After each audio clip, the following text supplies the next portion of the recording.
اطلب العلم أخي فهو درب به نور به ترقى به تحيا عالما حرا فخور. اطلب العلم أخي فهو درب به نور به ترقى به تحيا عالما حرا فخور. السلام عليكم ورحمة الله وبركاته. بسم الله الرحمن الرحيم. نحمده ونصلي ونسلم على رسوله الكريم. أما بعد, and welcome to our next video on the Islamic Knowledge YouTube channel. And before we carry on, if I can kindly request for you to subscribe to this YouTube channel as well, so that it continues as a source of motivation for myself to make these videos, and it also benefits the students of knowledge as they gain more awareness of this channel, which is helping to promote books of knowledge, Islamic knowledge, and books that help students, graduates, and the general Muslim community at large. Now, today we're looking at this amazing kitab titled Al-Sultah al-Siyasiyyah wa Harakatu Riwayah al-Hadith wa Naqdih Dirasatun Tarikhiyatun fi Ahadith Fadail al-Sahaba by Dr. Ahmad Snobar. Now, you remember the first ever video that we've got on our YouTube channel was actually upon a book written by the same author, Dr. Ahmad Snobar from Istanbul. He's got a book called Min al-Nabi sallallahu alayhi wasallam ila al-Bukhari. Very, very well accepted book to a large degree. And he's the author of this same book, Sultah al-Siyasiyyah. So what's this book all about? Essentially, a lot of Orientalists, and perhaps you could say Golzaya, and following him, many even Muslim Orientalists, in the sense that Muslims who had the same mindset as the Orientalists, like Ahmad Amin and others, they were quite influenced by this idea that Hadith, or the scholars of Hadith, were tremendously influenced by the Khilafah, or the ruling government at the time. So the Umayyads played a huge role in, emphasizing certain hadith, or in fabrications of certain hadith, which became prevalent. And then the Abbasids played a similar role in causing that same level of fabrication that supported their narrations. So what this author has done is absolutely phenomenal, right? What he says, by the way, his dirasa, his whole research is just numbers. He says, أرى أن نتائج الدراسة هي مجرد أرقام والأرقام لا تكذب. It's just numbers. He's just going to present to you numbers. What is he doing in this actual book? So let me explain to you how he's going to prove to you that he's going to prove that there was no influence of the government upon hadith, or upon the scholars of hadith. And it's absolutely brilliant the way he does it. So what he does, he takes 3 Sahaba. So the first Sahabi is Ali ibn Abi Talib radiyallahu anhu. Then you've got Al-Abbas radiyallahu anhu, and Muawiyah ibn Sufyan radiyallahu anhum. You've got these 3 Sahaba. And by the way, Golzaya and Ahmad Amin and a lot of Orientalists say that the Fadail area was the greatest area where the governments tried to influence the Muhaddithun. And they did that according to them. So he takes these 3 Sahaba and he gathers 3 ahadith. 3 ahadith from related to the virtues of these 3 Sahaba. And he takes them from approximately 30 books, including the Kutub al-Sitta, obviously. However, the only thing is that one of the Fadail ahadith of Muawiyah, remember, he takes 3 for 3 ahadith for every single of those 3 Sahaba. One of the hadith for Fadail of Muawiyah, he could not find it except in outside of Kutub al-Sitta. However, the rest, all of the other 3 ahadith of Al-Abbas and Ali ibn Abi Talib, and 2 ahadith of Muawiyah are found in the Kutub al-Sitta. And then obviously beyond the Kutub al-Sitta, you've got the remaining 24 books that he goes back to. Now, what would we expect? What would we expect about the spread of these ahadith, right? We know that the Abbasids are not going to like Muawiyah, right?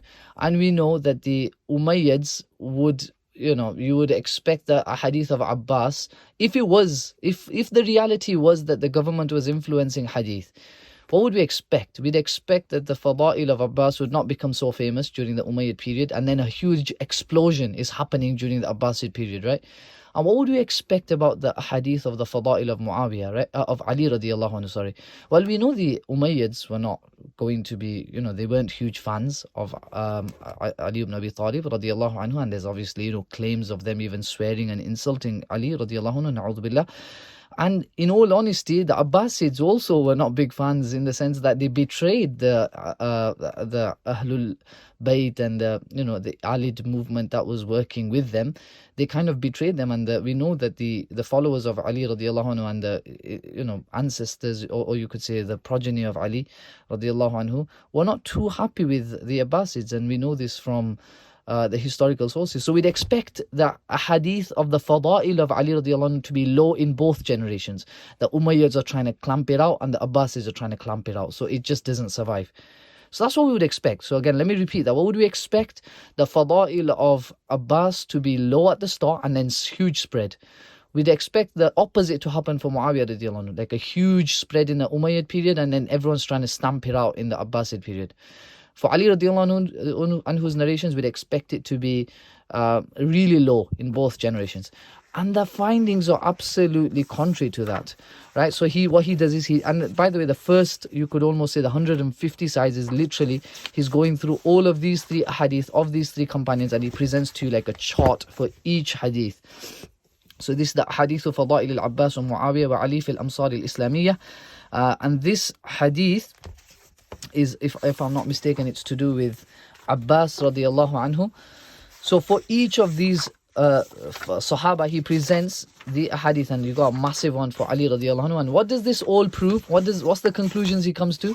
The reality seems to be that the hadith of Muawiyah radiallahu anhu was low in the Umayyad period, and it was low in the Abbasid period. It says the same amount approximately.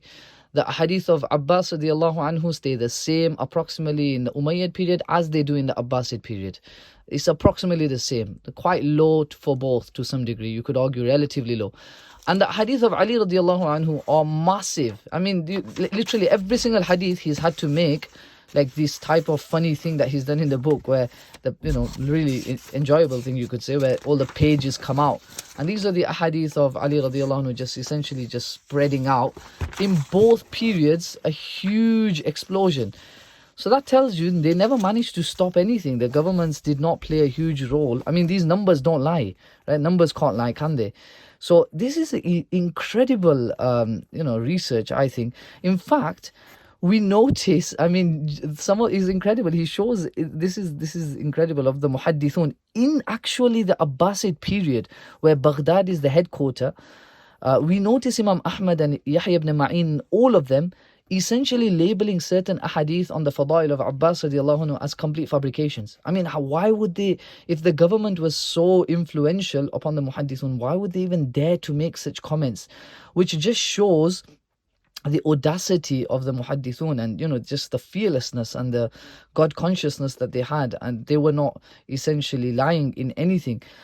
So he says, he says that here he says that al-mawdu'iyya in the muhaddithin, like the fairness that the muhaddithun have on page 176. He explains how the muhaddithun were happy to take from essentially anyone whom they were confident was not lying, and anytime they felt that the person is lying, whether he's from the Ahlus Sunnah or whether he's out of the Ahlus Sunnah or whatever, they would not hold back from labeling that person a complete liar, whether it was inside the actual headquarters and the capital of the actual Khalifa or the Caliphate at that time. So, in the Umayyad period, even the Muhaddithin in Damascus, and in the Abbasid period, you could say the Muhaddithun in Baghdad had no qualms whatsoever in labeling a hadith of Muawiyah radiallahu anhu for the Umayyad period, and the hadith of Abbas radiallahu anhu in the Abbasid period that were fabrications. They had no qualms in labeling them as complete fabrications.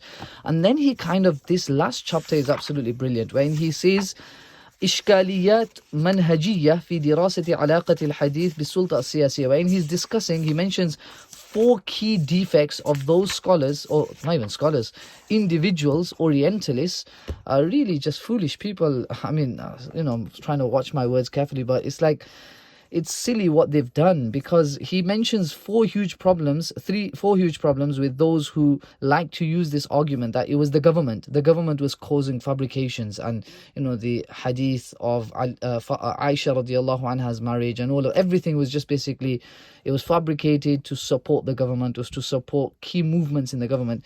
He says first thing that they'll do is they'll take one little bit or one little source here, and they will just, create a widespread picture of something. So they'll take one comment and they'll make it into something huge. That's one thing that the Orientalists do. Another thing is that the masadir, the sources that they rely upon, so they won't rely upon books of hadith. They'll actually rely upon Kitab al-Aghani, and they'll rely upon Tarikh of al-Tabari, etc., right? Another thing is that the third one is similar to the second one to a large degree. And the fourth one is, what they will do is, a lot of the Orientalists, they will assume that, just in this day and age, how the government is able to influence certain policies, certain educational policies, right? Even in our schools, we have to make sure that we're following what the government kind of wants us to do, right? This is every single country, every single school will be influenced by the government of that time, of that place. They will assume that the same thing must have applied during the times of the Abbasid and Umayyad Khilafat, that basically the Khilafat or the Caliphate was the government was so influential that, and it was so systemized that it was able to influence every single person, and every single person's academic teaching and his scholarship would be affected by the government. Whereas that was not the case. It was not that well organized in those days, where you had media and etc., where you could influence every single small thing. In fact, he argues that certain muhaddithun, or at least the authors of the 6 famous books of hadith, probably had no association with the central government at the time. Wallahu alam. But in any case, this is a fantastic kitab. I mean, there's so many fawaid in this book, and I am again hoping to share these very disjointed, you could say, fihris of the fawaid in this book on our Telegram channel, which you can also join. However, I really would recommend this book. I found it fantastic. I thought it was just some undeniable truths that I think are really important for certain people to be aware of, especially the Orientalists. So, fantastic kitab. I highly recommend it. It's available in some of our bookshops in the UK at this current time. Inshallah ta'ala, I hope you read it. I hope you benefited from this video. If you think someone else will benefit from it, please do share it with others. And Jazakumullahu khairan for watching the video. Assalamu alaikum.